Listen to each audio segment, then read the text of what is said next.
versus Stephanie. This is two things. One is a motion to set, which we've dealt with. The other is to increase visitation. And I believe that's been filed by Mr. Hinton. Is that correct? Yes. Well, you wish to make an opening statement? Well, just a little roadmap, Judge. Mr. Hinton had some issues with the visitation being supervised and things. When the parties separated, there was an altercation. He was charged with domestic.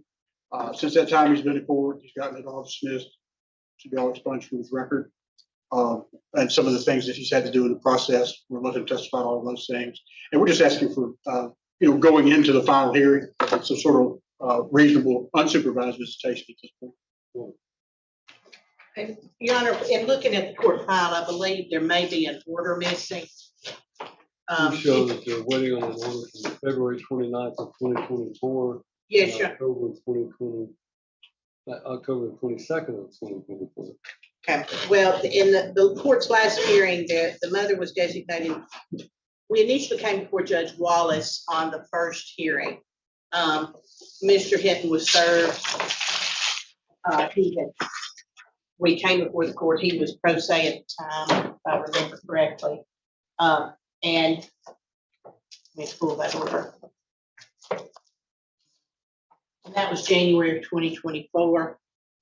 He was served with process and given notice of the hearing, and he failed to appear. And at that point in time, the court extended, there was an ex parte order of protection, and the order of protection was extended. And the mother was designated primary residence parents. Parties have 2 children. Mr. Holly then got involved in the case, and we came back before the court. And the mother had enrolled the children in counseling. And at that point in time, he had to finish a domestic violence class that he was scheduled to finish in November. And then they would follow the recommendations of Ms. Hale, the counselor, and his paramour, now mother of his illegitimate child, Alexis Garcia, was not to be around or exposed to the children in any way, regardless of whatever their relationship was. He has been given visitation at his parents' home under the supervision of his stepfather, who I believe is in court, and the rule is called for. So we would ask anybody. But the rule is called for, which means that anyone who's going to be a witness other than the parties must go outside of the courtroom and remain outside of the courtroom until you're called to testify. You're not to discuss the testimony of any other witness with anyone until you yourself have finished testifying. Counselor under a continuing duty to ensure that the rule is complied with. So, Your Honor, the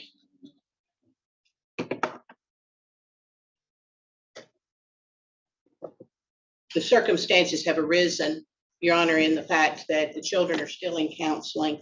Mr. Hinton has continued his relationship with the paramour. The previous testimony that was before the court is that he began having a extramarital affair with his daughter's cheer coach, and who again, the daughter was friends with their child. He had this illicit affair that resulted in her becoming impregnated, and they have now had a child together.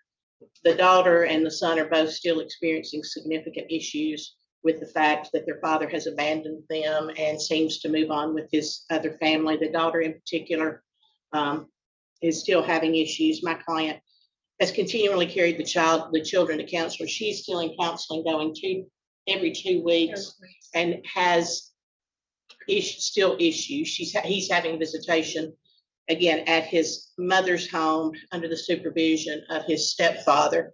And it's our position, Your Honor, that we don't have a problem with him having unsupervised visitation so long as the visitation occurs at the paternal grandparents' home. We do not believe it's necessary to have eyes on the children. They're articulate. We will likely have them come to the hearing and ask for testimony. The counselor will be here at the final hearing. But again, there's been, the testimony is going to show, and the text message between the parties, he has continually neglected the children in the respect. Most recently, the testimony will show that they both participate in junior pro. The little boy again, plays football. The daughter cheerleads. He comes and does the obligatory, hey, I'm there, and then leaves and goes. He's neglected coming to visitation. We've had to change it multiple times, as we understand. His paramour is depending and takes his vehicle, and therefore he doesn't have any way to come to visitation. He's been late and not notified the mother. She's dropped the kids off. 2 hours later, he'll text and say, hey, look, I'm not going to be able to get there. So again, it's just a situation that he has moved on with his life, but the kids are adjusting. We still think it's imperative that this woman who violated the sanctity of this marriage, who this little girl looked up to and was a coach, that she still not be around these children at all, period. And again, we don't have any issue with him having unsupervised visits, so long as his paramour is not around. And there is no introduction to this new child until a counselor says that it's appropriate. His trustworthiness and veracity has been called into question at previous hearings, and that's why we want the visitation to remain at his parents' home. Mr. Sanders, Yes. can you, I know you have someplace you probably need to be. Is there anything you want to report about your case before we start this contested hearing? And I spoke with Ms. Wilson. She was not willing to bring anything. I texted and called Mr. Knowles with no luck. He's out of town. I texted him and just said, can you give me a quick call? I'm texting at Judge Wilkes' request. So, We'll come back to it. yes, thank you. All right. Joe Thomas, Judge, be my first witness. You'll come up. Out in the hall, it's back in. The supervisor of the business. Do you solemnly swear or affirm that the testimony you shall give in this case shall be the truth, the whole truth, and nothing but the truth, so help you God? I do. We'll see, pull that chair up so you're close to that microphone. There you go. State your name for the court, please. Circumstances have arisen. And Mr. Thomas, you're the supervisor for the visitation, correct? That is correct. When did you begin supervising visits? At the order of this court, I don't remember the exact date, but on the requirement of the court. How often were the visits scheduled for? Once a week. Okay. And you're Mr. Hinton's stepfather, correct? Correct. Okay. And what's your occupation, sir? Montgomery County Sheriff's Office command staff. Okay. Ballpark figure, how many visitations would you say you supervised with Mr. Hinton and his children? Honestly, I didn't keep up with it, but everyone, I mean, it's I have a very hard time with spatial or time spatial, but I would say 15 to 20. Okay. Explain to the court, I'm going to be opening any question here. Explain to the court what you witnessed at the visitations that were positive, that Mr. Hinton and his children, how they reacted, what all the positives did you take away from the generalization of you being the supervisor over this period of time? Normally, we would meet them at the door as they would arrive and just watch the kids smile, be extremely excited to see the father. Was quite welcoming because the statement was they were afraid of. I never witnessed any of that. They always seemed to be extremely happy. They would share time. Even the worst thing would be upon departure, whenever we tell them it was time to go, they would oftentimes, you would notice a Objection, hearsay. Sustained, you cannot repeat what another person has said outside of the courtroom. Well, you can't repeat what somebody said. I thought you said you noticed. You can talk about what you've witnessed. I observed the kids once they were told it was time to leave, in which they would become withdrawn, sad. Okay. Can you describe that in more detail when you say they were withdrawn and sad? What specifically were those behaviors? Just really, just withdrawn, not really. Yes, they wanted to go, but they also would express a desire to be, for the visits to be long. What was Mr. Your Honor, Hinton's? again, I don't have a problem with him saying their mannerisms, what they've done, but an interpretation of those mannerisms, I believe, calls for speculation and inappropriate opinion testimony. I overrule the objection as to his observation of what he believes their behavior was, but he had made a statement regarding what the children said again, which I will sustain an objection to that. All right, so new question here. So in your role as a supervisor, what types of activities did Mr. Hinton do with his children during this time? They would play video games, they would sit, just spend time together from the standpoint of reading, but also in the yard, tossing football, soccer ball, and playing. Okay. So we're gonna ask basically the same question, but with anything negative. During your time as a supervisor, during your time witnessing the supervision between Mr. Hinton and the two children, if anything, what negatives did you witness during the visitations? Just a change in demeanor when it would become time to leave. Have you had a chance to, let's strike that. How long were the visitations? Can you answer that question? When they would come, how long were the visitations? 8 to 12, 8 to 4, different days. Okay. So have you had a chance to witness Mr. Hinton also with his new baby's mother, Alexis, and that baby? Yes. What type of, again, same question, what type of things have you witnessed that would be positive in their relationship with their child? Basically, that he acted as a father, embraced the child, showed love and support toward that child. Okay.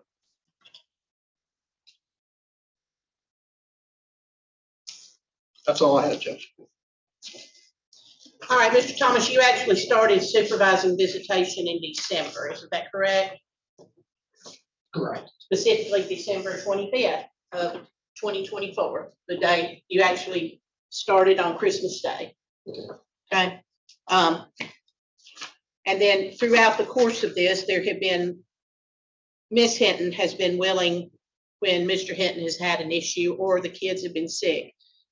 Y'all have been able to work together to sometimes have double visitation on a day to make up for time. Is that correct? That is correct. You've had issues when you've had to be doing things when you've been unavailable, and they've worked, and she's been more than happy to work around that schedule, correct? Absolutely. She drops the kids off on time, picks them up on time. Correct.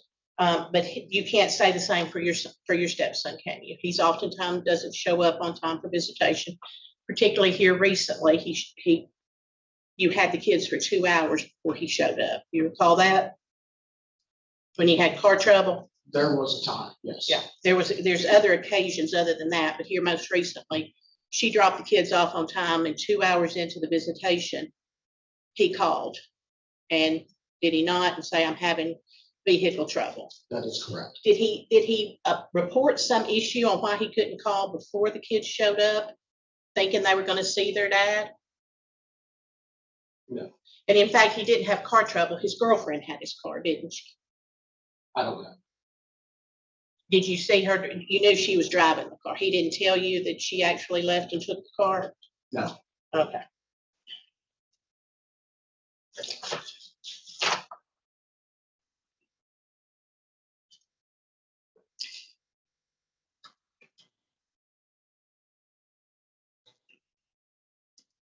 Did you go to the kids' homecoming festivities the other day? Yes, ma'am. And your stepson left, didn't watch his son play ball or his daughter cheer, did you? No. And again, I apologize. My question was very inartfully asked. He came and watched them through the procession line. He was present for the homecoming ceremony. And then he left and didn't watch him play Correct. or cheer. Do you know where he went? No, Was there some reason that he articulated to you or did anything on why he didn't come and watch the kids? in order for him to be there, I would have had to be present as well. And I was not able to be present. Okay. Okay. So you weren't there at all, I was there for the homecoming ceremony. and then you left. Yes, Okay. So you think in compliance with the order, he left? correct. Okay. But he didn't stay and watch them It was and not have no permi- contact It with was them? not permissible. He couldn't stay at a public event? Is that what you've been That advised? was the interpretation all this time. Therefore, he has missed out on a lot of ball games because I could not be present. Yes, ma'am, that is how I interpret it.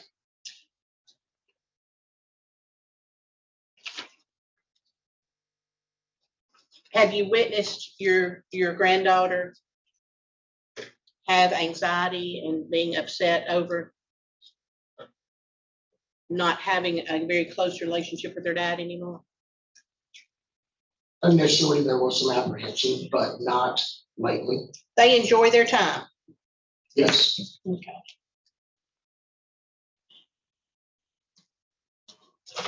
But you still know he's with this other woman and has had a child with another woman? that's correct. Okay. And do they come to your home? Is that where you said you've seen them? Yes, Okay. But you don't have any, you're not knowledgeable about any of the therapy or any of the stress or the anxiety that your granddaughter or your grandson has experienced? no, So you can't dispute that. They're upset and are still dealing with the fact that their father has left their family. I can address the behavior that I observed when they were in my presence. And in that, Ms. Hinton has been cooperative and allowed makeup and cooperated with that visitation. Is that correct? That's correct. Thank you, sir. Anything further, Mr. Hawley? No, sir. Thank you, sir. You may step down. Mr. Hawley, you may call your next witness. Stefan Hinton.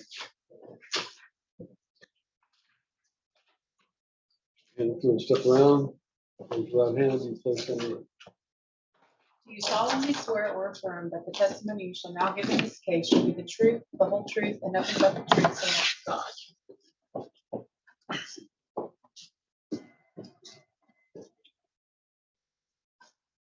State your name for the court. Stefan Hinton. Mr. Hinton, you have two children, correct, with Ms. Talisa? Correct. And can you state their names? DJ Hinton, Gabriella Hinton, How old are they? 11 and 9. When this got started, you heard Ms. Roberts talk about the beginning of it. You weren't here, or your protection got granted. There were domestic charges. All that's accurate, correct? Yes, sir. So there was an altercation when you separated. Yes, sir. What did you wind up getting charged with? Domestic assault. And it was one count of domestic assault, correct? Correct. And what county was that in? HYPOCRISY. And what was the overall disposition of that charge? It was to take the anger management classes. I believe it was 12 hours of it. There was also another domestic course that I needed to take. I had to do a little bit of therapy as well. And I believe that was it. Did you complete all those items? Yes, sir. Okay, and then overall, once you completed all of that, did you go back to court? Yes, sir. And what was the outcome of the case when you went back to court, having completed all of your action items? So I believe we were supposed to come back to court and we had to reschedule. Is that not accurate? I'm not 100% sure. What happened to the criminal case? Oh, I'm sorry. It got dismissed and it got expunged. Okay, so the domestic assault got dismissed and expunged. Correct. How long did it take you to do the, let's look at it, the anger management classes, 12 hours, your domestic violence classes, and the therapy that they had you do? I believe it was a little bit around 4 months is what it took to complete that. Did you accelerate that, the No, classes or anything, or did you just take them as they came? as they came.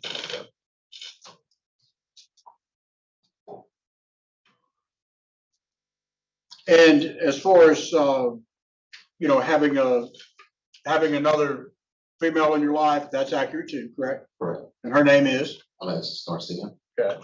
And actually, you didn't, and have never really denied that, have you? No, sir. In the answer to the complaint, you admitted to the adultery. Yes, sir. So during this course in time, you've had supervised visitation, correct? Yes, sir. Yeah. And you've had a chance to hear Mr. Thomas testify about that. And I want to ask you basically some of the same questions. When you started this supervised visitation, was it on December 25th, as Ms. Roberts stated? Yes, sir. Okay. And from December 25th, now we're looking into the month of October in the next year. You've had quite a few of these supervised visits, correct? Correct. So how often did you have the supervised visit scheduled for the court order? It was every week. Originally it was alternating days between Saturday and Sunday, but we worked well as far as, if kids had something going on and, swapping days or whatever we need to do. Would you say that you and Ms. Talisa Hinton have worked well? I believe so. So let's talk about the actual visitation with the kids. When they show up, walk us through an average visitation. What you do when you see the kids, what all kind of activities do you do? So normally, as Joe mentioned, we meet them at the door. They normally come out the car running at me, hugging me, and this and that. We can go in and we can either be playing video games, jump on the trampoline, outside throwing ball. It really depends on what they want to do. We'll take rides out on a side-by-side that my parents have. It's really based on what they want to do, what they're feeling. It's kind of where I go with it. Same question with negatives. Has there been any negatives that have happened during the visitations with your two children here that we need to address? It's the same concerns as he had. It was when, they're about to depart, or my mom tells them, hey, y'all need to go ahead and start gathering your stuff. The demeanor changes. And I mean, that's about my only negative there. All right. You had any words, Mr. Lisa had any words with you? You had any words with her at all during the visitation that we thought you need to address? No, sir. Okay. How do you guys routinely communicate? Through text message. Do you ever talk on the phone at all now? Occasionally. Okay. And then you have, again, another woman in your life. Her name is? And where do you live with Miss Garcia? 229 Victory Lane. That's in Lakewood. What kind of homestead is that? Is that a house, apartment, condo? It's a trailer. Trailer. And whose trailer is that? It's hers. Okay. Well, correction, are you talking about like renting or who owns it? I'm talking about as far as Or right now like for the ability to stay over there. Is it in her name? Yes. Okay. Do you have a homestead in your name at all? No, sir. Okay. And you're primarily then, that would be your mother's house. Correct.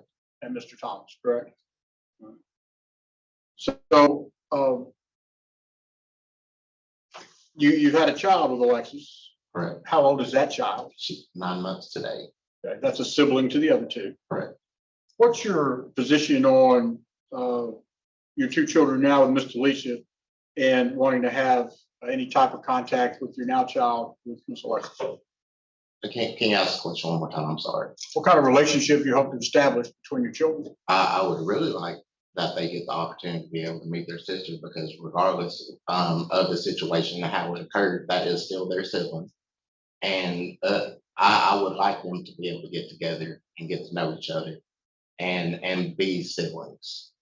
You can't testify about what somebody said, but do you have any general knowledge that your two children know that they have a sibling? Yes. They do? Correct. Okay. Has it been hard to try to keep them separate with any questions that you're asked? saying. Well, do your two children now, do they ever ask about their siblings? Objection, Thank you. hearsay. Well, I'm not asking what they asked for. I'm asking if they ever did ask a question. I'm not trying to get into what they said. Well, your question was, did they ever ask to see their sibling? And that in and of itself is, the answer to that would be including hearsay, because the question included hearsay. Sustain your objection. All right. At the risk of another one, have they ever asked about their sibling?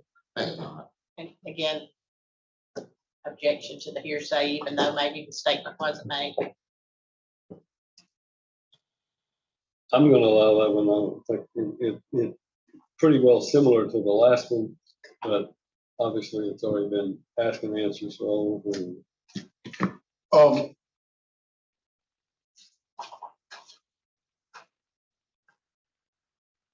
So have there been any issues, or what issues have you had with working your time schedule to be able to have your visitation with your children and still conduct, time with your other siblings, time with their siblings? So one of the issues that I run into is, for one, childcare. There's some weeks Alexis works on the weekends, and my mother is actually the one that watches her. So from that standpoint, that's kind of an issue, and I don't even know if this is part of your question, and I'll throw it in there. Things get a little difficult as far as even my phone calls, because there's days I will have this child with me and solely me, and it's my time to call the kids, and I either gotta walk out of the room and try to keep an eye on her, or have my hand ready to mute the phone because I can't have that introduction. Mhm.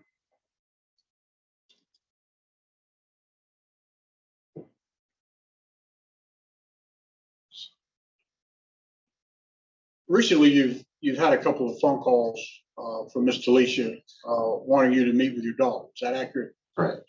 Can you explain kind of the context of that when Miss Talisha called you? What was said? You can testify to what she said to you and what you said back to her, and kind of how it ended up and why it ended up that way. Oh, absolutely.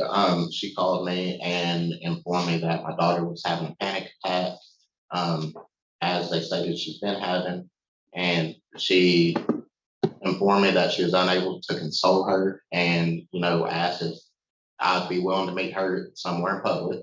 And due to the order of protection, I contacted you, and where she had supposedly contacted Miss Roberts, and there was nothing able to get done as far as the attorneys go to allow me to be able to go meet up with my daughter. And felt like that if you did go at that time, that would be a violation of the order. Right. Why? Because the way the order reads is, if my father is not there, then I have to have him. Mr. Thomas. Correct. Yeah. He has to be there. And that was something that reasoned out with your lawyer, and that's the way that it got left. Correct. And she had also informed me that, she was okay with just me showing up without Joe. That's in writing as well, through a text message she had sent. But between talking to both of them and talking to you, it was deemed that it probably wasn't the best idea to go. So do you wish you could have went? Oh, absolutely. And I even told her that I'd be there in a heartbeat, and you informed me that Miss Roberts would just have to send you a text message saying it was okay and you'd be good with that. And I told her I'd be on the way. However, I didn't hear anything else afterwards.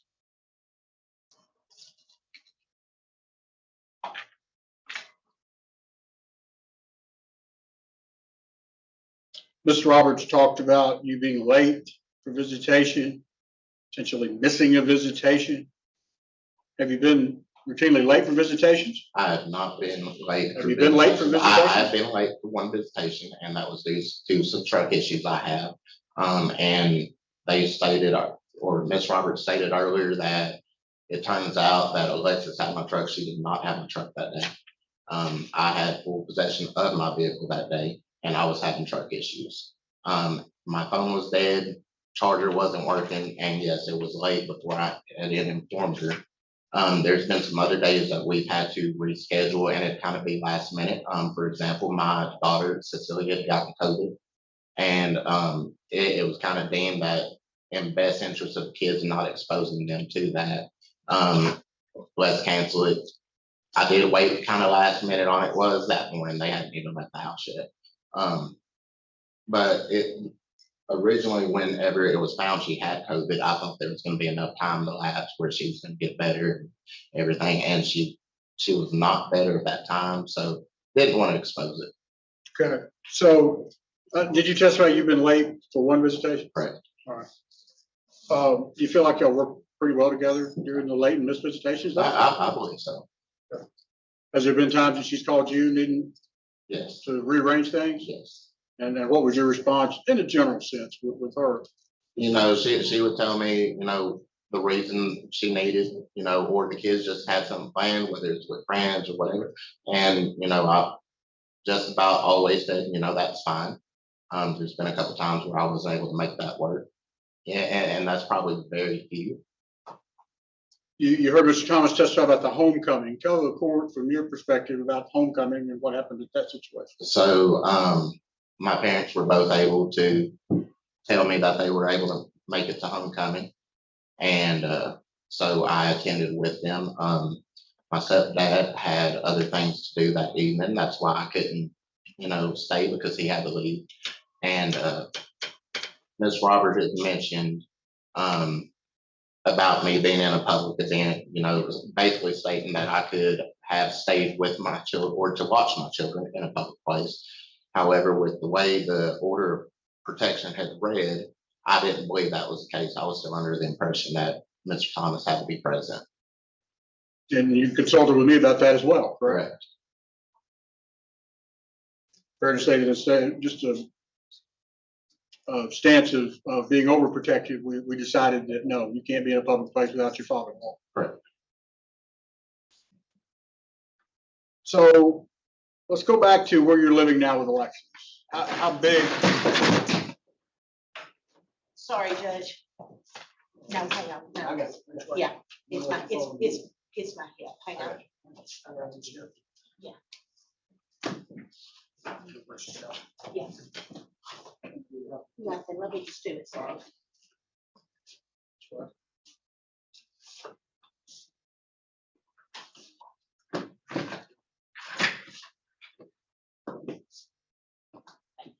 Let's take a recess.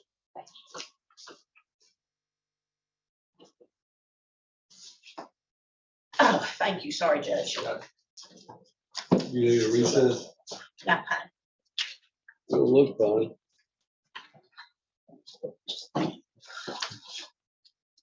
I'm good. Okay.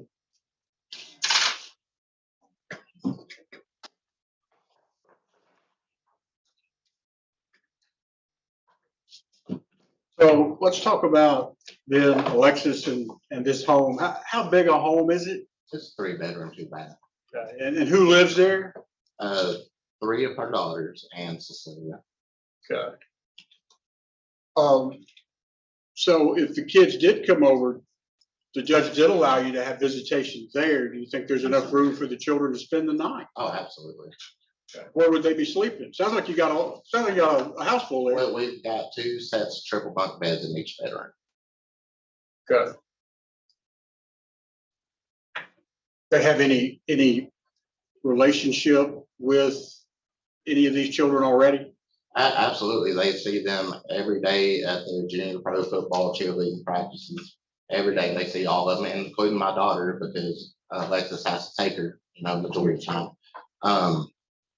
And that they see each other every day, and their daughters still play with my daughter, Gabriella. What do you mean by that? Play where? Doing what? Out in the field working on their cheerleading and running around and They're cheerleaders together? correct. Okay. So they have a decent relationship with each other already. Is that fair enough? Correct. All right.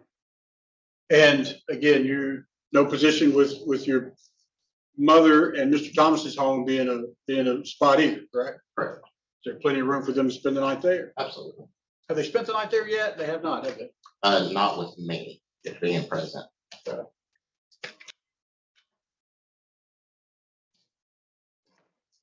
Tell the court as far as today goes, and you're here today, we've already got your final hearing set for February. So we gotta get through the holidays, we gotta get through all of it.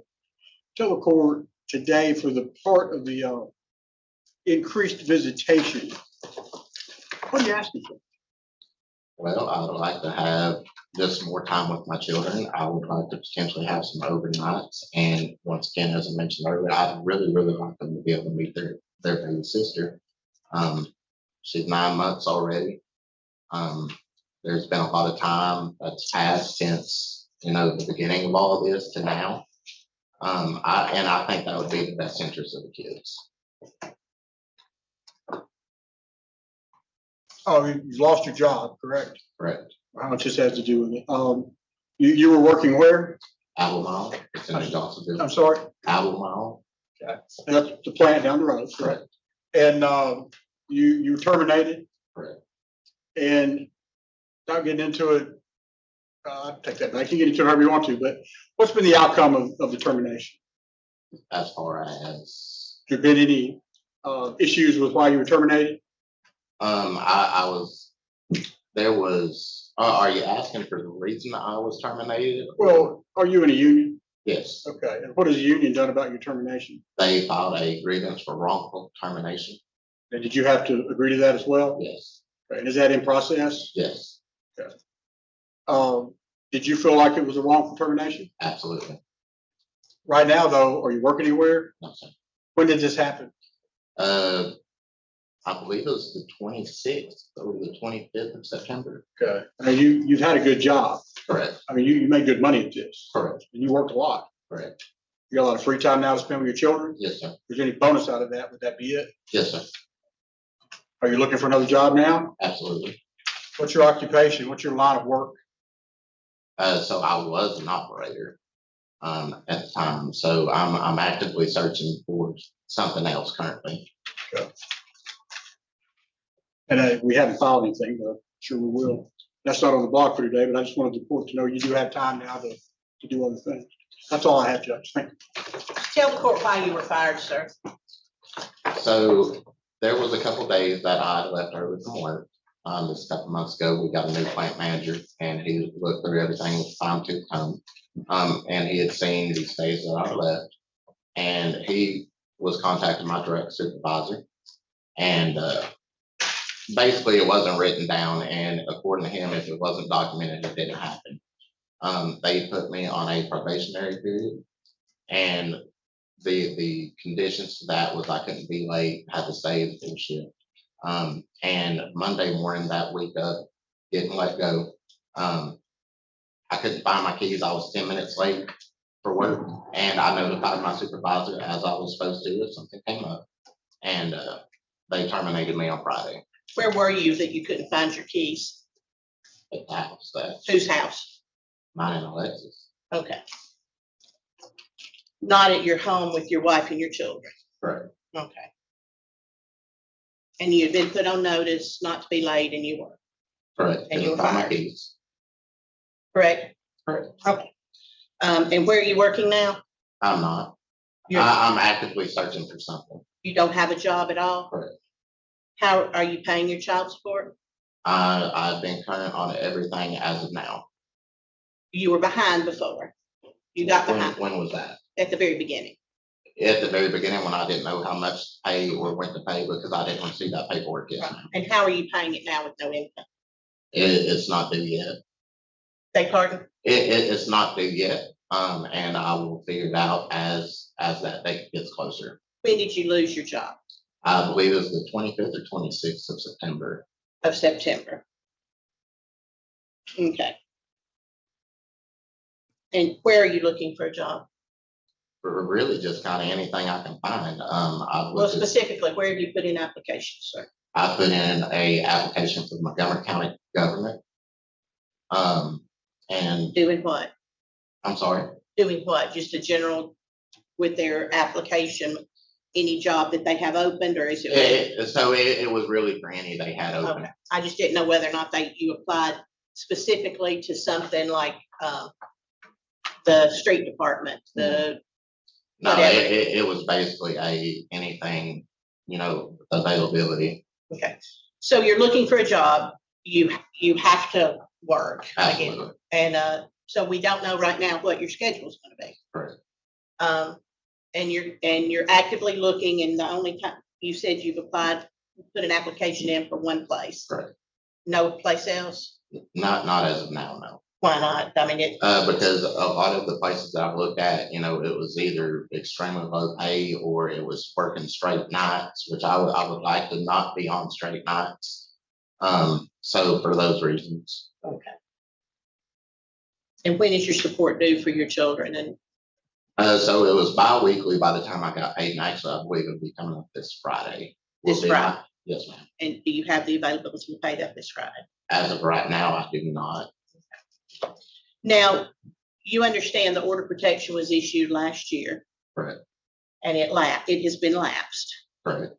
And it's been lapsed since, I think you appeared in court in May. I'm sorry, hold on. What does lapse mean? The order of protection means it's no longer, it was extended for 1 year. Okay, It was extended in February of 2024 for 1 year, 11 months and 29 days, so it expired It's- in February of 2025. So Yeah. it is the protection currently in place. okay. So your order of protection has lapsed in the respect that it was issued a year ago in February and it's lapsed. It's no longer into effect. Did you know that? No, ma'am, I did not. Okay. Now, you also had bond conditions on your domestic, Correct. and you entered a plea or a resolution on that, and it was dismissed. Correct. And when was it dismissed? It was a year from that day, of going to court for it.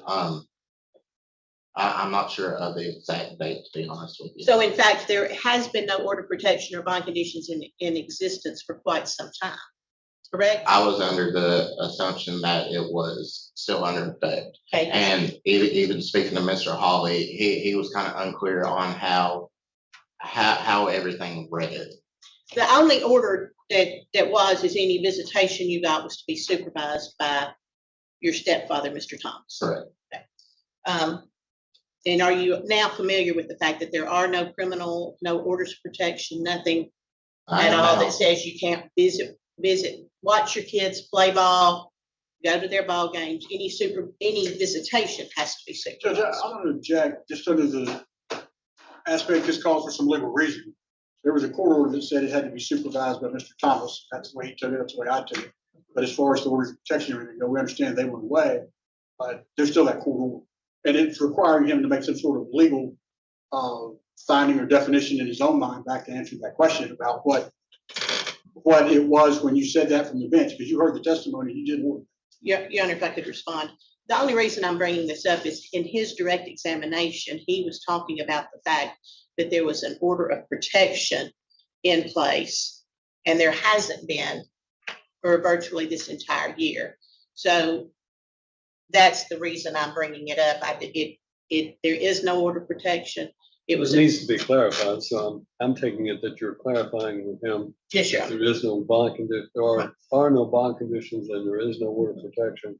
So if he was under the mistaken impression that he was prohibited because of that order of protection from having contact out in public, that is no longer the case. Now, the supervision doesn't apply, in my opinion, to a public event. In other words, if your son is playing football or your daughter's cheering, you can attend that because it's a public event without having to worry about supervision. But, that therein lies, I don't necessarily hold that against him. I think it's a situation where it needed to be clarified. Yes, and is sir. now clarified. So, And that's it, sir. You haven't been under any order other than the fact that any visitation that took place was to be supervised. As of now, I know that. Okay. But in fact, even in August, do you remember getting a text message or actually a phone call from your wife, Miss Hinton, Miss Talisa, on the 31st of August of this year, talking about when TJ fell off the trampoline? Yes, ma'am. Okay. And she contacted you and told you about him cutting his arm pretty badly, Yes, ma'am. and that she was on the way to the ER, Yes, ma'am. and asked if you wanted to come and be there with your son. Yes, ma'am. And you went. Yes, ma'am. So during this call, I was unsure how the legal side of this would go. So I did contact my parents and stepdad. to get a legal side of this. And, under the circumstances and talking to my stepdad, I did, it was said, yes, it's most likely okay to show up. Because she asked you to. Correct, She contacted you, said your son was hurt, and asked you to come. correct. And you came and you spent a few minutes with him. They were actually, by the time you got there, they were getting ready to leave. Correct. You actually signed the discharge papers. Correct. Okay. And she had called you, and again, if looking at the thing, she had called you, and it took you an hour to call back. I'm sorry, when was this? She contacted you at 6:14 specifically and told you about TJ's accident. I'm unsure of exactly what time it was. And then you responded on exactly an hour at 7:14. At the time, I'm going to ask you some questions about responding back here in just a second, but you responded after it was a little bit of time after you got the initial text from her, didn't you? You may not recall. I don't recall. Okay. And then you came on up to the emergency room and you text her back at 7:31 saying I'm on my way. And so in that 15-minute kind of time frame is when you communicated with your parents saying, do you think it's okay if I go? So I believe that once I seen the message out, that's whenever I immediately called them. Right, when you had seen it. Correct. Okay. And were you working that day or were you at home? I don't recall, to be honest with you. But you went up there and she hasn't since filed any contempt or said you violated it because she asked you to come. Correct, and she had also stated that she thought this was over with. And I once again asked Mr. Hawley, and he said due to how everything was worded, that we had to get in front of the judge to clarify. Okay, but then when your daughter started having some anxiety issues, and y'all discussed about the fact that she feels and has made statements about you abandoning her and you've got another daughter. She hasn't made any of those statements to me. She hasn't? No. Okay. But your wife called you and said, look, she's having some anxiety. She's crying uncontrollably. Correct. Can you come and meet me in a public place just so she can put eyes on you? Correct. And you refused. Did not refuse. I contacted Mr. Hawley that day because I wanted a legal aspect of it to ensure that I wasn't going to be in violation of anything. But you went with your son and didn't go to your daughter. Any conclusion that we can draw on that? Once again, I was able to reach out to Mr. Hawley, and honestly, if Mr. Hawley wouldn't answer the phone, I probably just went ahead and went because I wanted to, but once again, just didn't want to violate. Okay. And you've got 4 kids. Your girlfriend has 4 children in the household with her. Is that correct? Well, yes. There's 4, right? Yes, ma'am, including the one we share together. Yes, Well, she's 9 months old. yes, ma'am. So there's 4 children in the household in a 2-bedroom house. 3-bedroom. 3-bedroom? Yes, ma'am. And so you and she have a bedroom and then the kids share, Yes, the ma'am. 4 kids share. Give me their ages and genders. So it's 3 girls. Ages range from 12, 5, and 9. And those are her children. Correct. And then 12, 5, and 9. Correct. And then you have a 9-month-old. Correct. And then, so those are those. And so how is it divided with these triple bunk beds? What do you think? I'm sorry. Well, you were talking about you want some visitation with your children, and Yes. I'm assuming you're wanting to come to your girlfriend's home. Yes. So are the 12 and the 9-year-old in a room and the 5 and the 9-month-old in a room? So how it is right now is the 12-year-old shares a room by herself as of right now. Okay, so that's not sharing. Well, it has her own bedroom at the moment, unless her sons come over and then they all go into the 1 bedroom. Whose sons? Alexis. And how many are them? 2.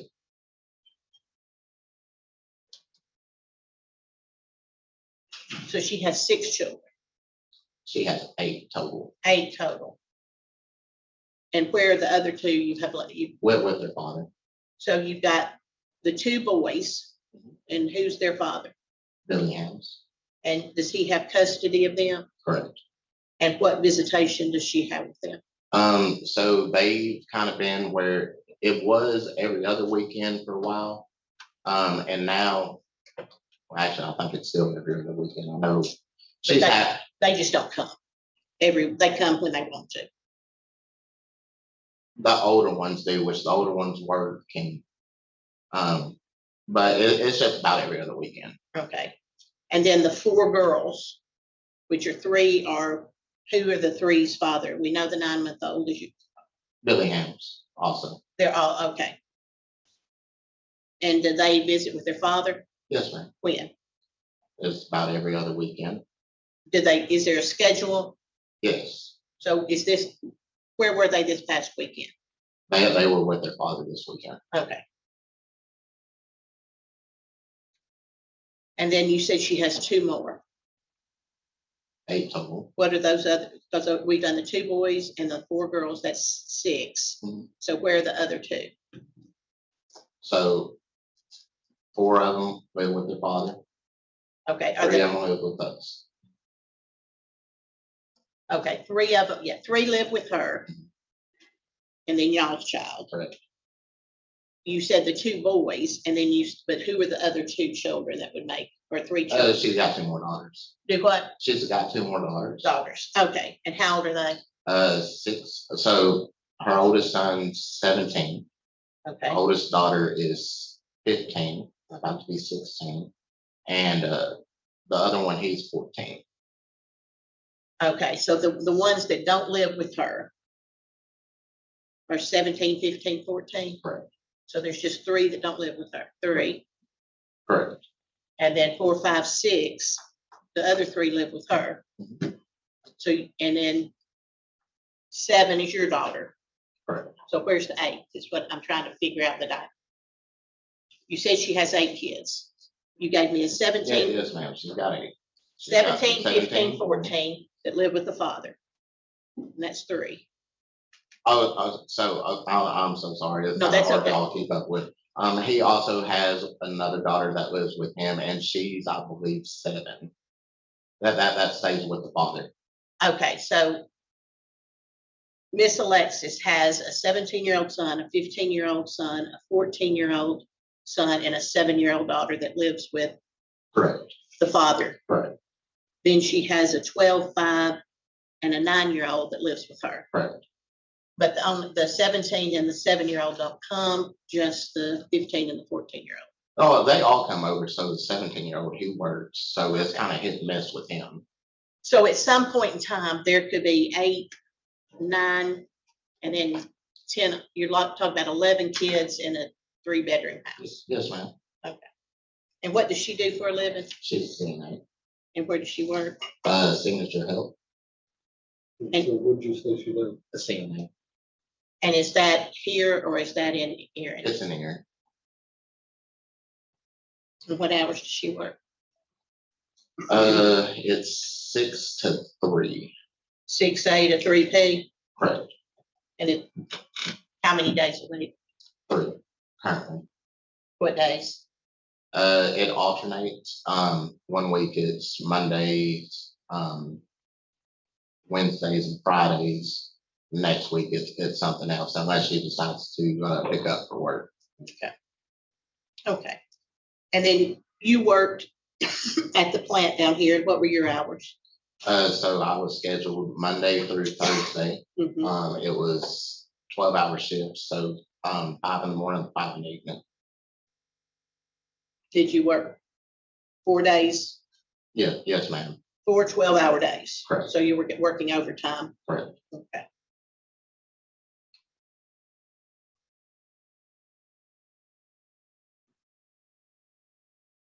And you understand that, and Ms. Hinton has articulated to you that you can visit your parents' house without the necessity of supervision. Correct. And you have the availability, you're not working, so you can go over there and visit Correct. on weekends. Correct. And the kids are there, they're familiar with your parents' home? Correct. They have rooms there? No, They don't have, they I don't, mean, they have spare bedrooms, but not their assigned room. well, again, there's rooms there that they can, Yeah. that y'all could spend time together. Correct. And they could have, how many rooms is at your parents' home? 4, I believe. Okay.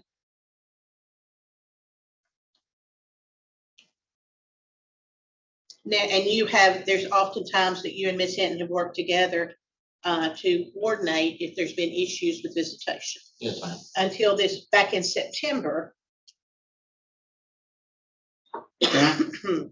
she dropped the kids off, and 2 hours into the visitation, you called her, specifically on the 7th of September. Is that correct? Unsure on the date, but it sounds accurate. Okay.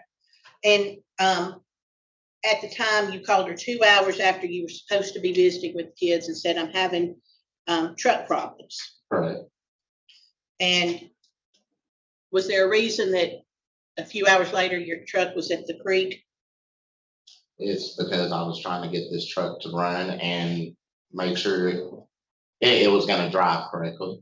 Who was at the creek with you? It was just me. Just you Just me. out by yourself? You weren't in the truck? I was in the truck. Okay. And what time was it that you left and were able to drive? I'm unsure. Was it during your visitation time? I'm unsure. Who, was there anybody else at this local creek No, spot? it was just me, and I was the only vehicle there as well. And I mean, you just drove there and stopped? Yes, I did. Actually, the truck died on me. Okay. Well, and again, you talked about the reason you didn't call her before, so the kids wouldn't have had to get up and go, is that you said, my phone was dead and my charger wasn't working. Right. Well, didn't you just recently get angry and turn off your kids' cell phones? No. Did you threaten to do that? Oh, absolutely. You gave your kids iPhones, I think, was it iPhones 15 or something for Christmas without checking with their mom? So if I may rewind this, I did not threaten my children to cut their phones off. I was talking to Lisa and informed her. She's always got them, whether it's, football, going to friends' house, they're going to do this with whoever. And for that reason, they don't answer my phone calls, don't answer my texts. And I told her that I've gotten these phones for them for Christmas, and with the intention of them being able to have an open line of communication with me.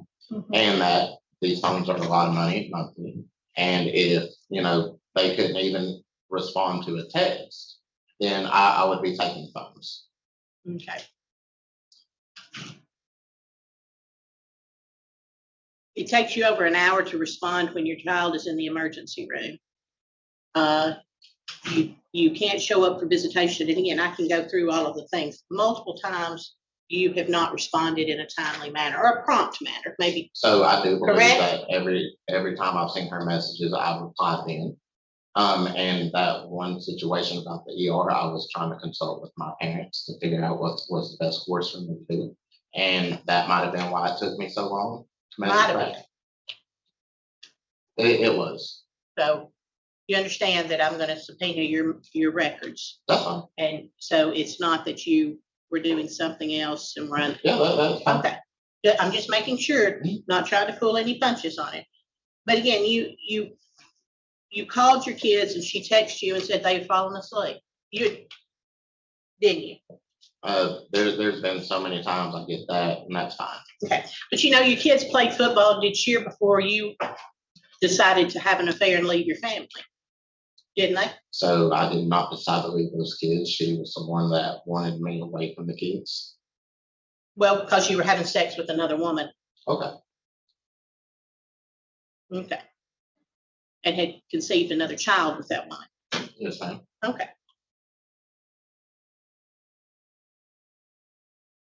But they played football and went to cheerleading and spent the night with friends, didn't they?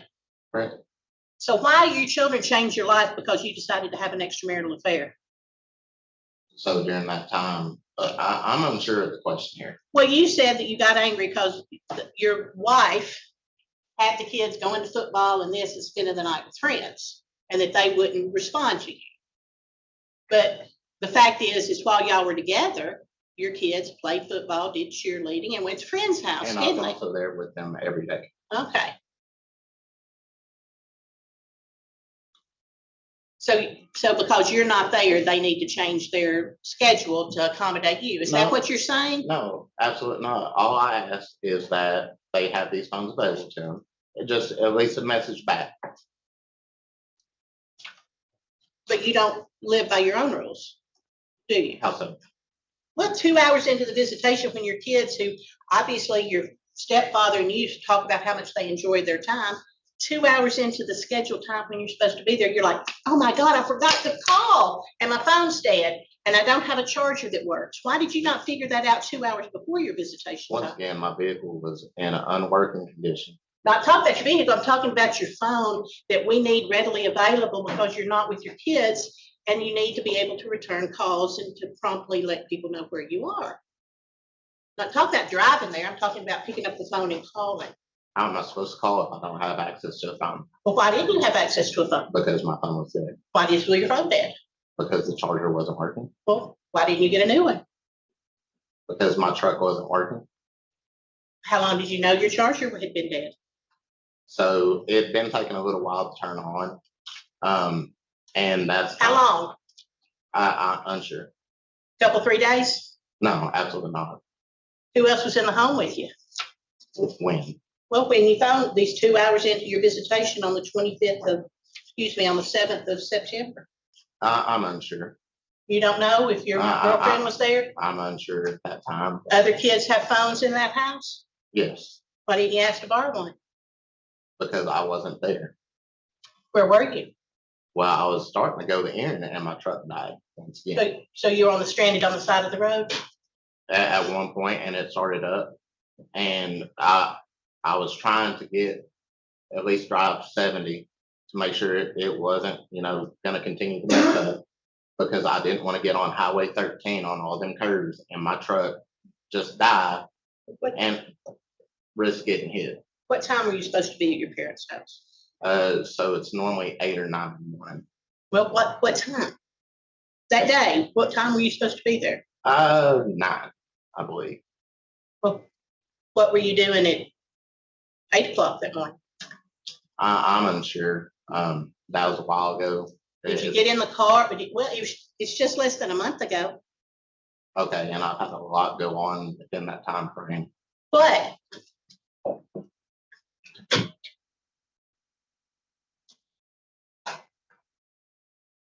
I don't know what you want me to tell you. I don't remember exactly.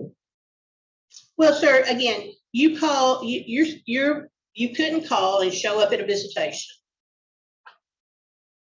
Then you call your children and you get upset and you call Miss Hinton on the 25th of September saying that you had called and the kids' cell phones kept going to voicemail.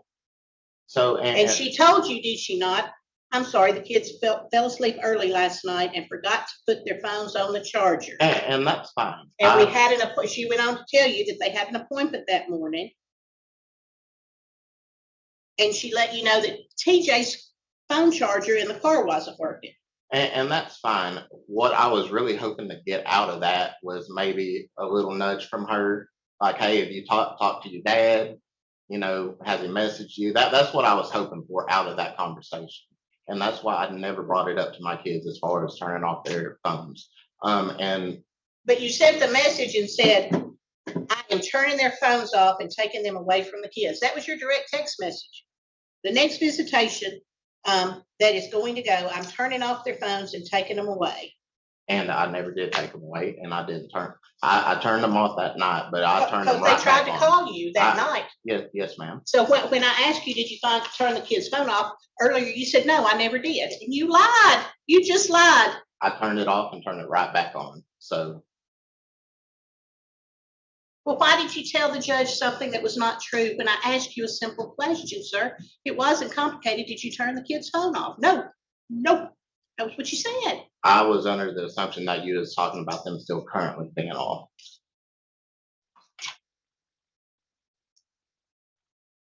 Why should your kids be held to a higher standard than you can achieve yourself, sir? I'm not asking them to. You have no job. You're living with your paramour in a home with multiple children with no place for your children and you to have privacy, correct?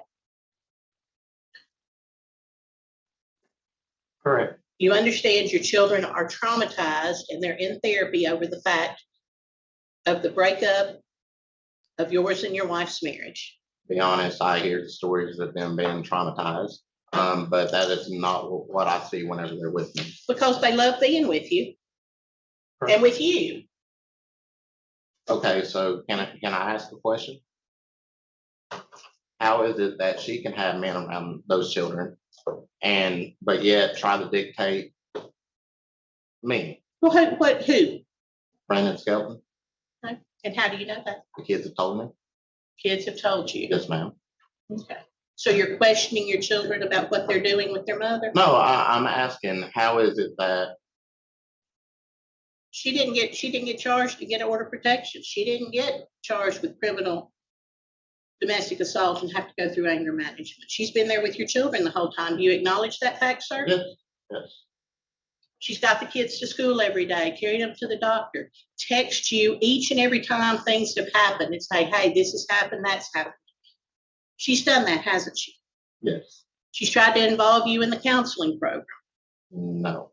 Have you reached out to talk to the counselor or schedule family therapy like the court wanted you to do? So I did attempt to schedule that, and the therapist had told me that she did not recommend that the best thing for the kids would be the visitations with me instead of going to counseling. What therapist did you talk to? Megan Hill, I believe is her name. Okay. Did you talk to the kids therapist? It's the same therapist. Okay. So no, that is the kids therapist? It's there's the Anaheim. Okay. Not the kids therapist. The child's therapist is somebody else. April, what do we think? What is her name? I believe we went through this a while back. I get to go through it again, sir. What is the children's therapist? Oh, no, I was just saying, I'm sorry. I believe it's Megan Hall. Okay. And that's who you spoke to? Yes, and I believe I'd even spoke with Mr. Hawley, and because this question was brought up again, and he reached out and she agreed that she was also the one that had been seeing the kids. Okay. And that's what I'm asking. Was it the children's therapist that you talked to? Yes. And she advised you that the kids just needed to deal with it on their own terms? She advised me that the best treatment for them would be visitation with me. Okay. And when was that conversation? I'm unsure. Before we started the supervised visits? No, it was after. It might have been before. I'm unsure. That's all, Your Honor. If the court allows visitation at your mother and Mr. Thomas's home, I keep saying it that way, but your mother and her husband, is that something that can happen? Yes, sir. Overnights, all that, Yes, you yes, cleared it with them and they're good to go. Yes, sir. And again, you're asking that they have some sort of contact as well with their new sibling. Yes, sir. And how important is the contact between the sibling and the children, you feel? And how important is it to me? Mhm. Utmost importance. All right, that's all I have. How important it is to deal with your daughter and son with Ms. Hinton's mental health. I'm sorry? How important is it to you to deal with your children's mental health? Also, the most important. And your daughter is 9 months old, Correct. and you've said that you've been with her by yourself, and Correct. that's interfered somehow with you being able to communicate with your Correct. other children? Correct. How? Because I was told I was not supposed to have any type of introduction of this child to my kids. And it would be, she's crying, don't feel good, whatever. So she's constantly screaming. So I obviously can't just lay her down on the floor and walk out to call my other 2 kids. So every time you try to call your 2 children with Miss Talisa, your youngest child has been crying? No, not every time. That's what I couldn't understand, why you couldn't just step away while she's taking a nap or doing something and call your kids. It's not every time it's an interference. Because again, we've set up time. Haven't you and Ms. Hinton agreed you're gonna call TJ on Tuesdays and Thursdays, and you're gonna call Gabby on Wednesdays and Fridays, so you have different times? Correct. And there's been a lot of times that you just haven't done that, isn't there?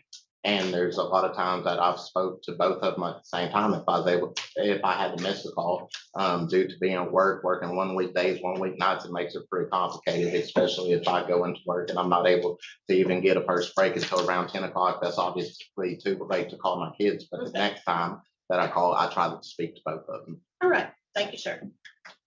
So right now you have alternating from Saturday to Sunday, week to week, but you have 9 a.m. to 1 p.m. Correct. All right, we'll stand in recess until 1:15. All rise.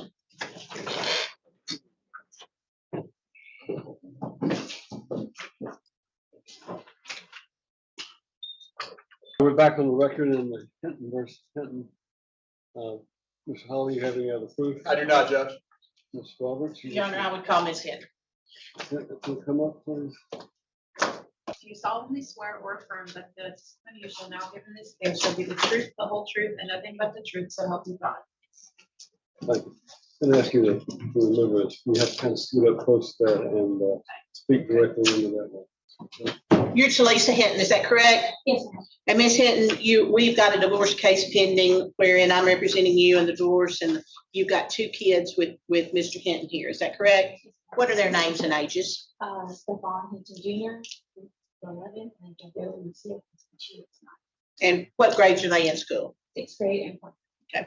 And again, we're not here to try the divorce. Initially, we came to court and he didn't have any residential time because of an existing order of protection that the kids were involved in. Is that correct? After that, we came back to court and he started having some residential time with the children. Is that right? And can you tell us what that was? It started on Christmas Day. It was 12 o'clock to 8 o'clock. And then every other weekend from 9 a.m. to 1 a.m. or 1 p.m. Okay. And was it every other weekend? Or every weekend, but we alternate days. But our kids have always been really involved in sports. So we kind of work together. Some days we stick strictly to Saturdays, sometimes we stick strictly to Sundays. Okay. But for the most part, you and he have been able to work everything out. Yes. And have gotten along for the most part. Yes. You still have a close relationship with his parents. Yes. And in fact, I think they're your landlords. Yes. Is that correct? And has the visitation for the most part gone fine? Yes. Have your children, in your estimation, have you witnessed some issues that has caused you concern about how they're adapting to this separation and divorce, ultimate divorce? Gabby's anxiety has been a thing since, I say, February or March. Okay. And did you seek assistance, professional assistance in dealing with Yes, that? I brought it up to her therapist right away, and we thought we got a good control of it. And we lowered the visits monthly, and then with her starting up again, they're back now to every 2 weeks. Okay. So you initially went, and who is the therapist? Making help And where is she located? in Camden. Okay. And so you initially started, and what type of anxiety? Describe how the kids, or particularly Gabby, would react Gabby's been having a lot of separation anxiety from me. from you. Yes. Okay. And what would she do? There's some mornings when I drop her off at school, she's crying, telling me she can't get out, that she can't breathe, she gets lightheaded.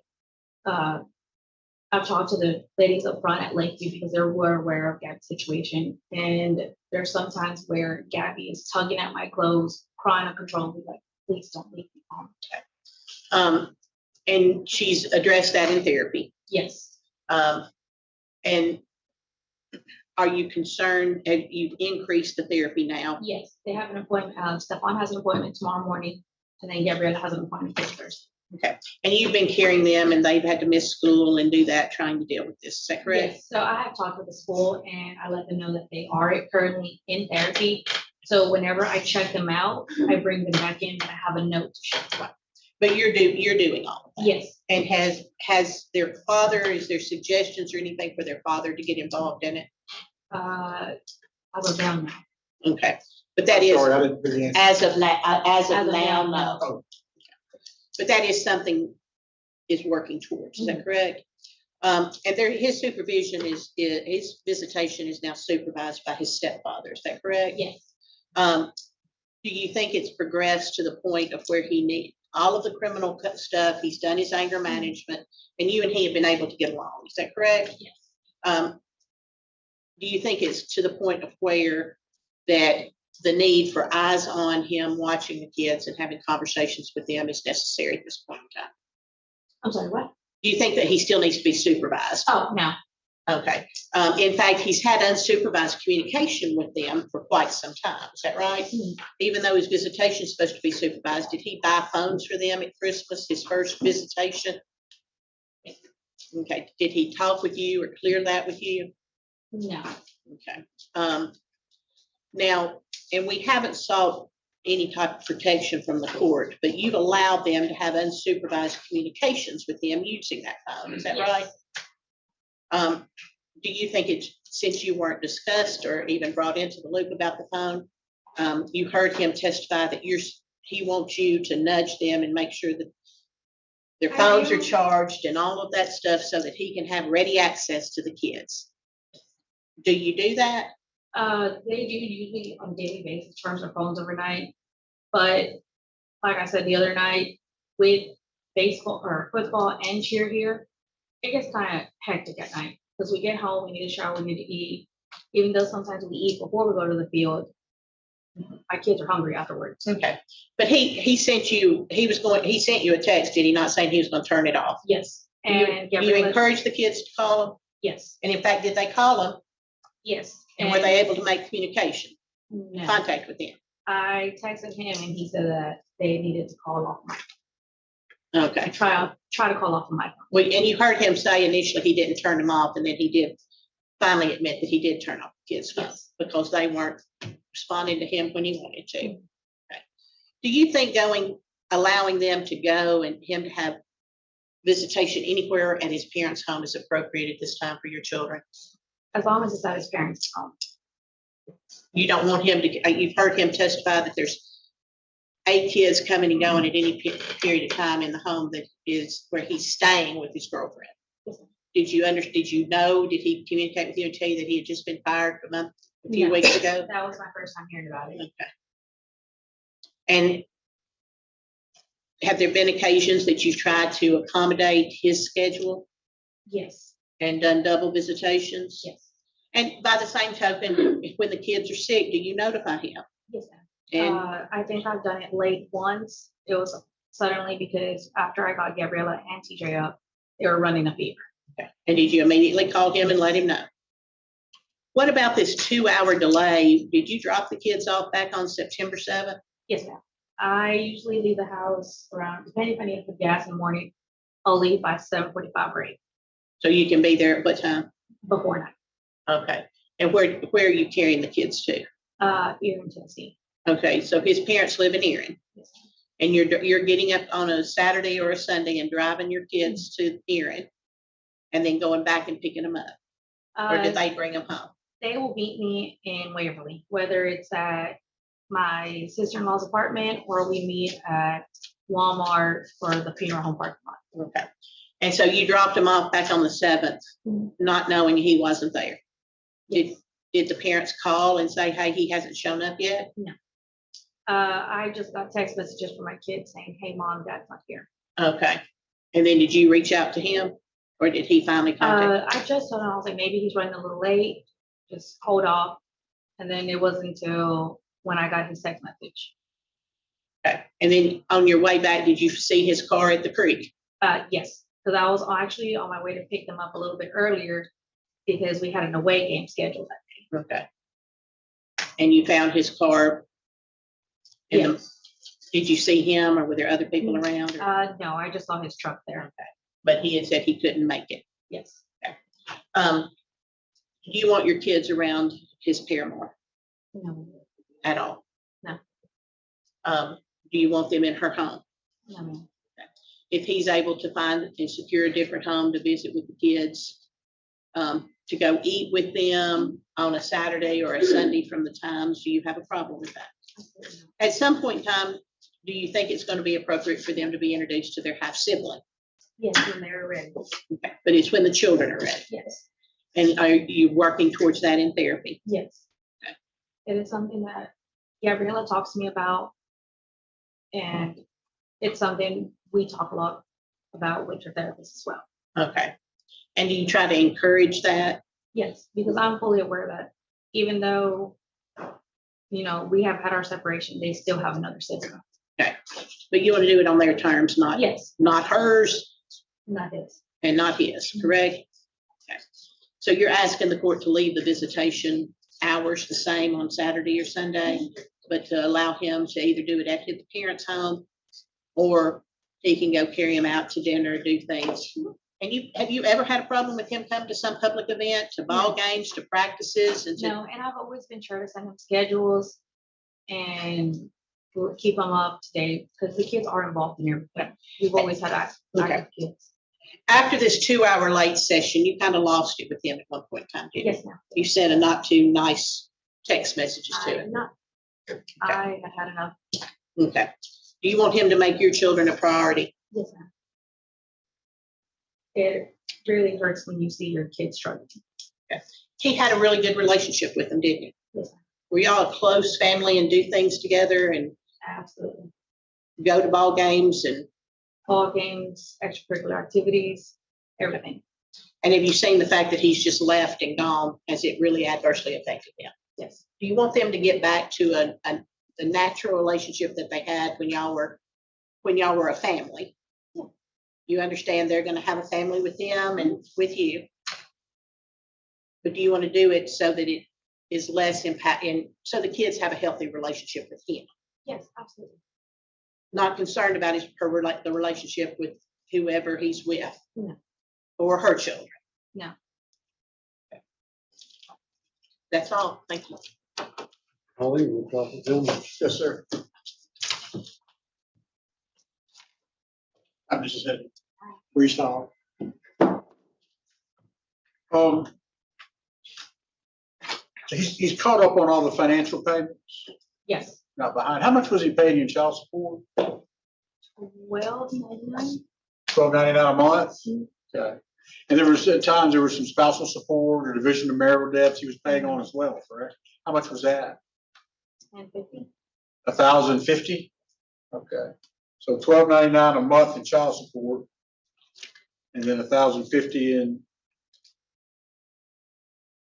division of marital debt, spousal support type payment. Is that $1,050 still ongoing today? Yes. Okay. It's fair to say he's paying you quite a bit of money.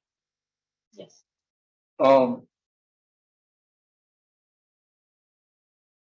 So it sounds like from listening to your testimony here, you're okay with unsupervised visitation at this point. Is that accurate? Yes. You just want it to basically be over at his parents' house instead of over at Alexis's house. Is that fair enough? Yes. Okay. You don't have any problem over at his parents' house? Have you had any problem over at his parents' house? You guys have a good relationship, all that? Okay. So it's fair to say the kids know each other. I mean, your two kids know all of her, or the children that are staying with her now. There was a 12, 9, and 5-year-old that are staying with her, and the kids know each other. Is that fair enough? Yeah, so there's a part of the same program. Same program being like the cheerleading squad. Where would you approach? Yes, they're in the same cheerleading program, but each different divisions. You used to call it a squad in form school. I don't know if they use that word anymore. But the cheerleading squad, they're part of the same squad. Is that fair? Yes. Okay. So you see each other every practice. They see each other at school. They're at the games. Not at school. We go to different schools. Okay. But program, yes. Okay. I haven't heard that they've had a bad relationship with each other. They seem like, from talking to Mr. Hinton, they get along. Is that fair? Yeah. And it hasn't been about the children. The children can get along. It's just mainly about Miss Alexis. Yes, because Gabby does have hard feelings towards the whole situation, and so it's teacher.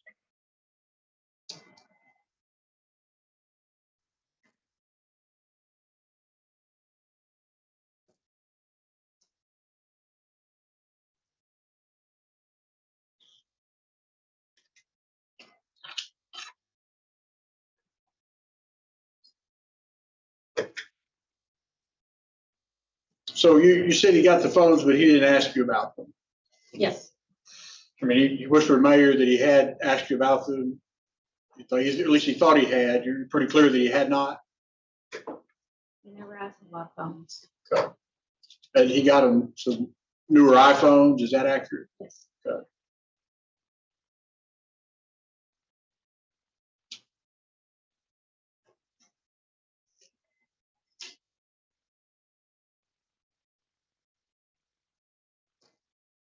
So I'm asking you a opening question. I mean, other than Gabby's situation with what you're talking about and the therapy side of things, let's focus on Miss Alexis for a minute. Just the person, Miss Alexis.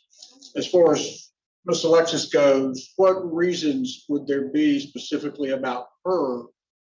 You know, she drank all the time. She do drugs. She beat kids. You know, what is wrong with her being around children? that Your Honor, you with know all of? due respect, there's a court order stating that she will not be around the child, and that issue is not before the court subject to relevance. Well, we're asking for increased visitation, and you may very well consider that today. Your Honor, Overall, I'm going to allow him to go into it, but I agree with you that there's no specific request to remove that portion, but it may go to his expanded visitation request as to where he's going to be exercising the visitation. Overall. So as far as Miss Alexis goes, what would you say about her as an individual, that she couldn't be around children in general, your children, that kind of thing? Is there any specific reasoning for that? The reasoning that my children are fully aware of the situation. I'm not talking about that. I'm talking about Miss Alexis as a person. Is there any reason she shouldn't be around children?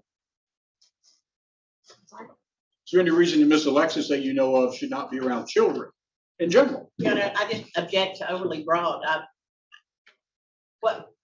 I don't understand the question in the context, why it's relevant, what she believes why she shouldn't be around her children, but around any other children is not really an issue before the court. There's a court order stating that this woman will not be around these children, period. The objection is as to relevance when you ask a broad question such as, is there any reason she shouldn't be around children? Exactly. So I sustain the objection. So as far as Miss Alexis, do you know, has she been with DCS and gotten in trouble with children? I'm not entirely too sure. I don't keep up with it. Okay. So you don't know of any reasons that she would have criminally or any mental reasons, any drug addictions, anything like that? I do not speak with her, so I would not know. Okay.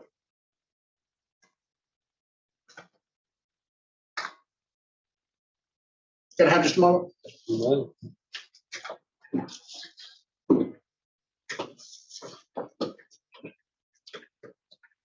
That's all I have. may. Redirect.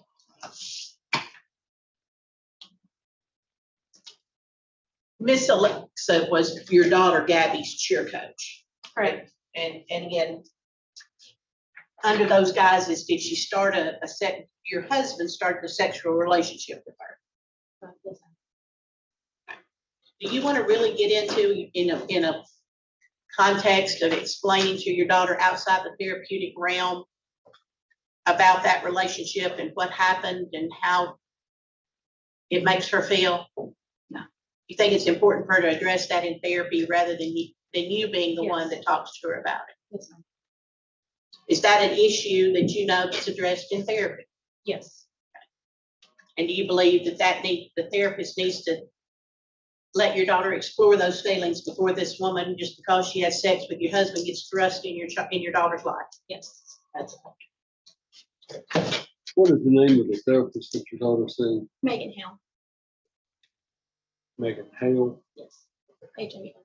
And where is she located? In Campbell, Tennessee. Anything else?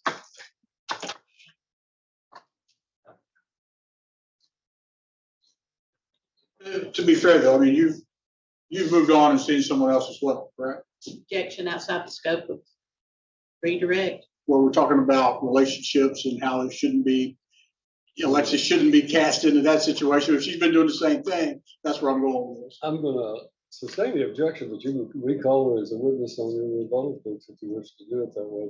The rule is that you can't ask questions outside on recross that are outside the redirect. But as a practical matter, by me sustaining the objection, saying don't do that, then he can recall her as a witness in his rebuttal proof, which means she'll step off and then step back up. Rather than go through that exercise, I'm going to allow him to ask the questions. May I just ask what we're rebutting? His is to come back on rebuttal, is to rebut what was placed in. In rebuttal proof in a custody case, and it's pretty wide open. She's made comments about his having this relationship. I think it's fair that she be asked about any relationship she may be in and whether that person is around her children. Thank you. So you moved on, you've been seeing somebody else, correct? And you've had them around the children, correct? Not right away. They've been around the children, correct? Yes. And he spent the night over there, correct? Yes. And it's fairly frequent that he would spend the night over there, correct? Not frequent. All right. But he spends the night, wakes up with the kids are in the home and that kind of thing, correct? He did a few times. Okay. That's all I have. Well, anything further, Ms. Roberts? No, Your Honor. Thank you, ma'am. You must sit down.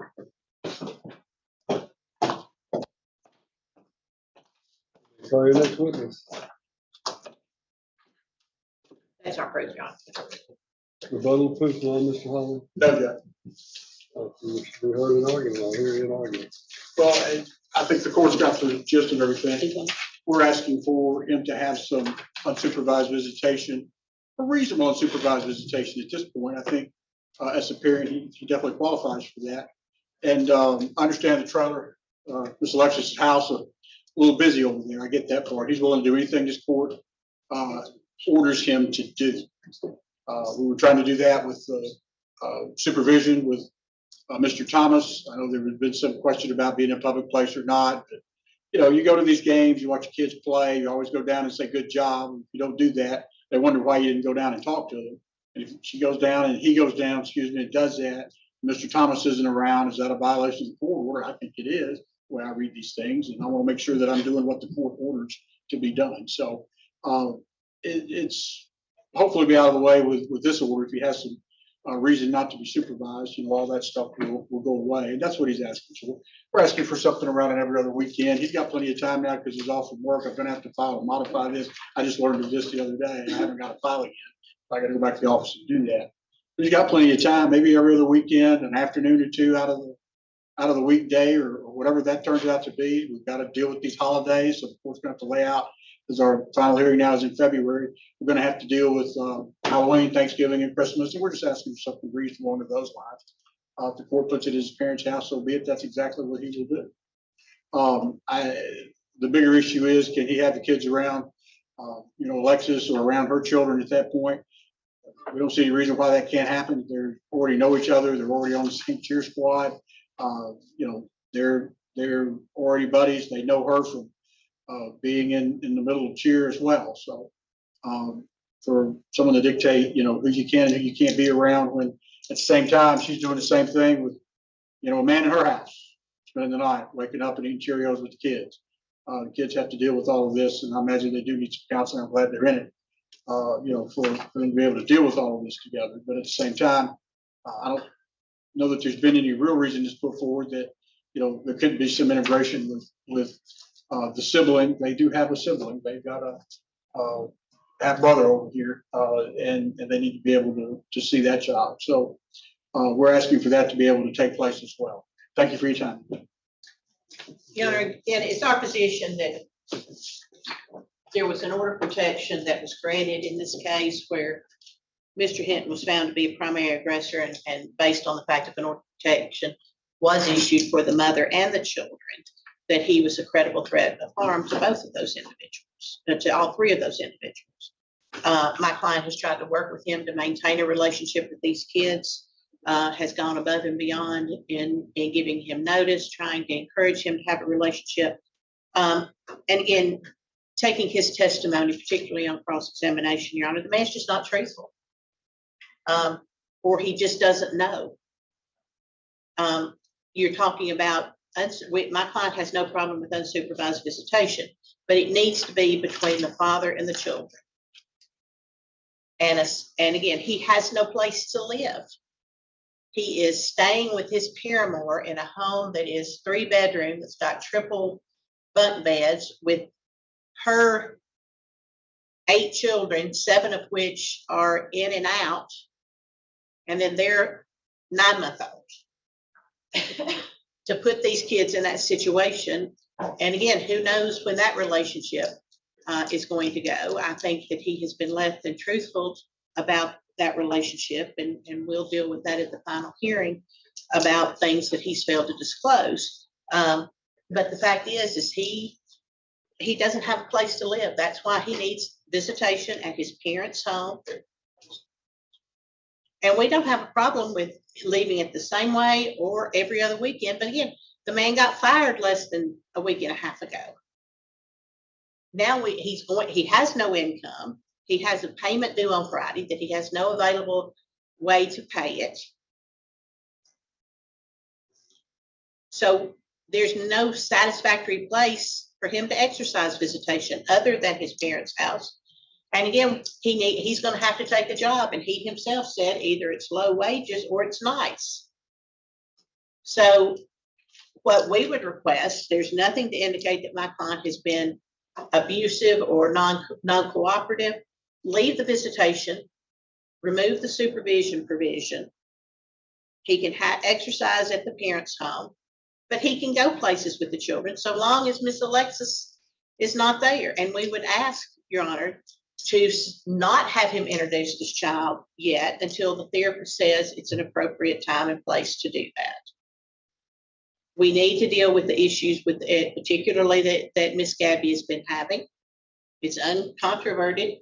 He told her that he said the testimony of Mr. Hinton stated that she has articulated that. She has articulated the fact that Gabby's still having issues. And we need to let that flesh out in therapy. We don't have a hearing until February.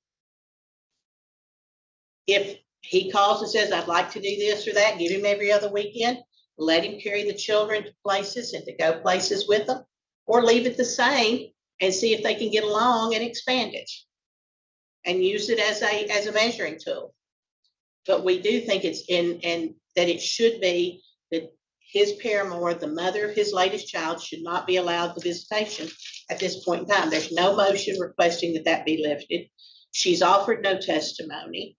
And again, I think I know why, but again, we would address that. We anticipated that she was going to take the witness stand today, but she's not. This man has no right to live in that house, has no possessory interest in that house. He's effectively homeless unless she can kick him out at any point in time. So again, I think leaving the visitation the way it is, but lifting the supervision, but leaving the provision that she can have no contact with the child would be appropriate for the best interest.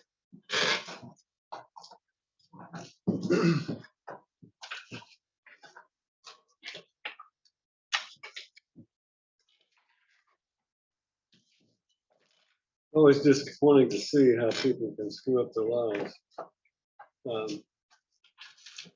And in this particular situation, as in most of those situations, where children are involved, the children are the ones who pay the price. So we now have a situation where Mr. Hinton is involved in a relationship with a woman who has 8 children. And under those that are of varying ages and that come and go out of her house, she has a child with him and is 9 months old. And I would have to agree that the mobile home, trailer, whatever you want to call it, where this lady lives is hardly what I would consider to be an advantageous setting for these children to go into. Or just throw them into that situation when they've been having supervised visitation. eventually those children are going to have contact with their other sibling. I understand that you may have some animosity towards this lady that results from the circumstances under which they began the relationship. But if the two of you are going to be divorced, then he's going to have a life and you're going to have a life. You've already moved on with someone else in your life. And so it's kind of hypocritical, if you want to call it that, for you to object in a sense to him having a relationship that where this person's around the children when you have someone in your life. But your relationship with that individual didn't start in the same manner and was not under the same circumstances and has not had the impact on the children according to the testimony that his relationship with this lady has had. For that reason, and because of the fact that there was no specific request to relieve or to amend that prior order regarding Miss Alexis being around his children, it is my opinion that the visitation does need to be unsupervised, so I'm granting the request to make it unsupervised. He will be required to exercise that visitation at his parents' home because I do not find that the home where Miss Alexis has is appropriate for the children at the present time. Secondly, I am of the opinion that to move towards a more normal relationship, his time with the children should be expanded. So presently you're going one weekend on Saturday, one on Sunday, but only from 9 to 1. So that will be expanded. And for the next 3 weeks, he will have from 9 a.m. to 6 p.m. He'll have a full day. And then next weekend, it'll be on Sunday or whatever. That'll go on for 3 weeks. On the 4th weekend, he will have from 9 a.m. Saturday to 6 p.m. Sunday. He'll have an overnight. Again, all of this has to be exercised at his parents' home. And that will be the schedule that will continue until such time as we have an additional hearing or whatever. I'm not giving him weekday visitation because I expect him to go find a job. I don't think he can just sit back and say, well, I'm out of work, so I'm going to have visitation during the week. He needs to be out there looking for a job, and I think he will. But if I start setting specific visitation during the week, then it puts him in a bind about finding a job because he's going to miss out on full visitation. I don't want that. So, but with that proviso, this order will contain a provision that says that if he is available at other times and places, then the two of you may agree. And of course, the court will look to how agreeable. I think you've worked with him well, so I'm not expecting there to be a problem. But that will be a factor that, if he asks for additional time and you refuse it arbitrarily, that's a factor that a court will consider at the final hearing. So just keep that in mind. I don't expect that to be the case. I don't have that impression from you, but it is a factor that I want you to be aware of. But that gives him the option to have some additional time beyond this every other weekend visitation once that starts. And you've got Thanksgiving coming up. That'll be the next time, and you won't be in court before then. So for Thanksgiving weekend, that will be equally divided. And if it's his weekend to have the children on every other week, every other weekend, then he'll get them again Saturday to Sunday. But if it's not his weekend, then he will get Thanksgiving Day and Friday. And we'll just pick them up at 9 a.m. Let's make it, to share that, let's make it 1 o'clock Thanksgiving Day. That way you can have Thanksgiving Day if it's his time to have it. And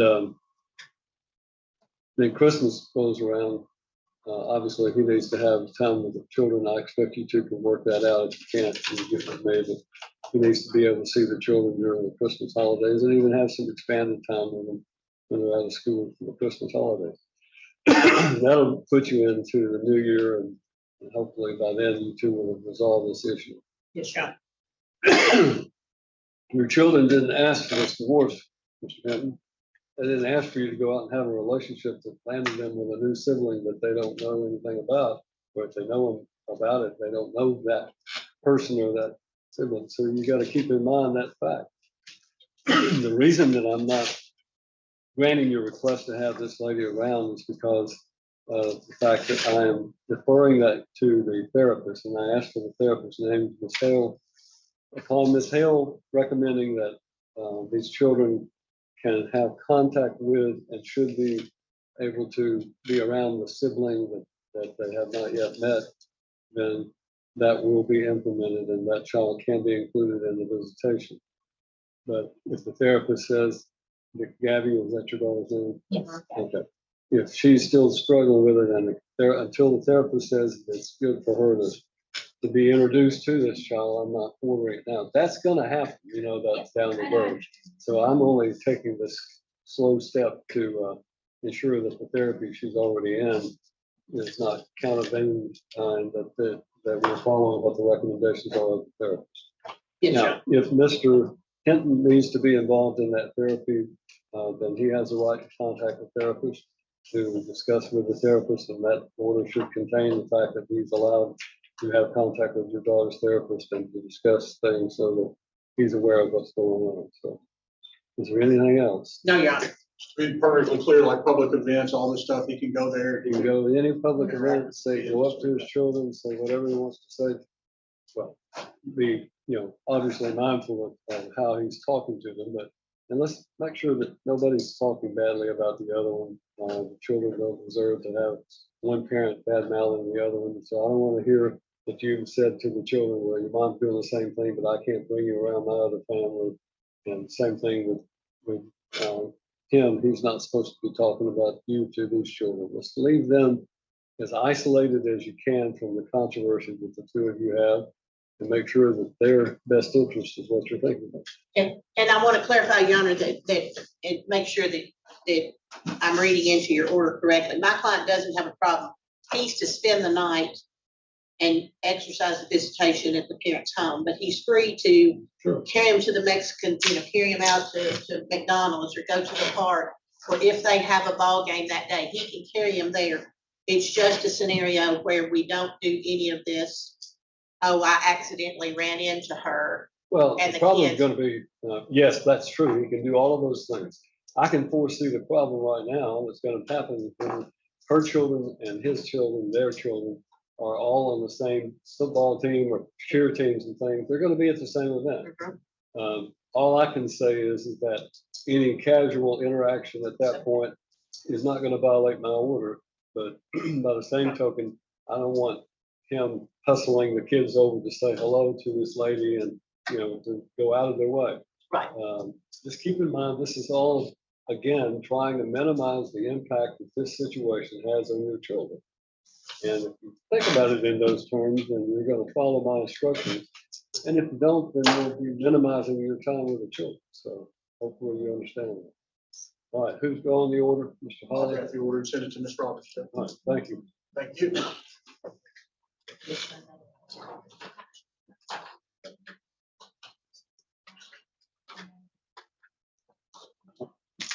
This, I hate to say it, this courthouse, Because, I mean, Only you if don't know, he can go. allergic reaction or something.